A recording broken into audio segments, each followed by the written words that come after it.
তো এবার রান্নাবান্না চলে আসে। আজকে না ফিজিওথেরাপি করতে যেতে পারিনি, আজকে প্রচণ্ড ঘুমাচ্ছিলাম। মানে উঠেছি, সব কাজ যেটুকু সকালের কাজ থাকে সেটা করেছি, কিন্তু ভেবেছিলাম যাব ব্রেকফাস্ট করব, কি সেই সময় এত ঘুম পেল যে আমি আর পেরে উঠলাম না, মানে আর যেতেই পারলাম না। দেখো আমার চোখে এখনও ঘুম, প্রচণ্ড ঘুম।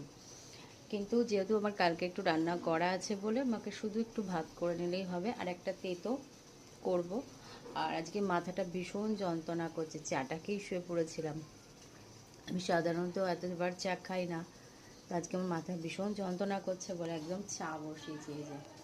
আর এখানটায় ভাত বসিয়েছি, আর সমস্ত তরকারি ফ্রিজ থেকে বের করে নিয়েছি। চলো একবার দেখিয়ে দিই।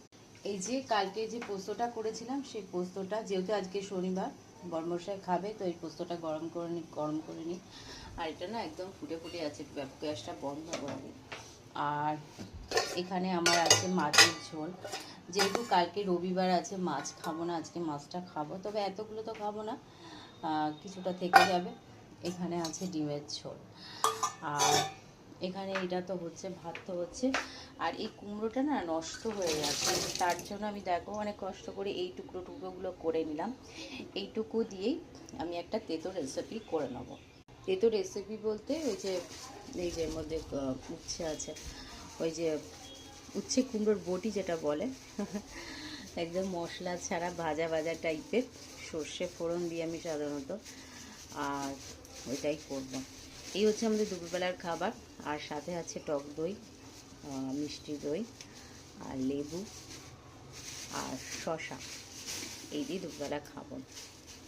আজকে আমার শরীরটা ভীষণ খারাপ করছিল, মানে প্রচণ্ড ঘুম, মানে এখনও যদি আমি ঘুমাতে পারি খুব ভালো হয়, তো কিন্তু উঠতে হলো, এটুকু তো করতেই হবে।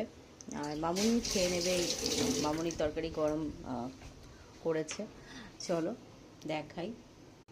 এই যে মামুনি এখানে একটু আলুর তরকারি ছিল, সেটা গরম করেছে। এখানে আছে ওলের তরকারি গরম করেছে, আর বাবার আছে পনির, সেটা গরম করে দেবো। তো চলো আজকের ভিডিওটাকে এখানে এন্ড করলাম। ভিডিওটা ভালো লাগলে প্লিজ লাইক করো, কমেন্ট করো, শেয়ার করো। চা খাবো বলে কাপটাকে রেডি করে রেখেছি, তো ভাতটাও ফুটে গেছে, একদম দেখে নিই। তো চলো এখনকার মতন টাটা, পরের ভিডিওতে দেখা হবে, টাটা।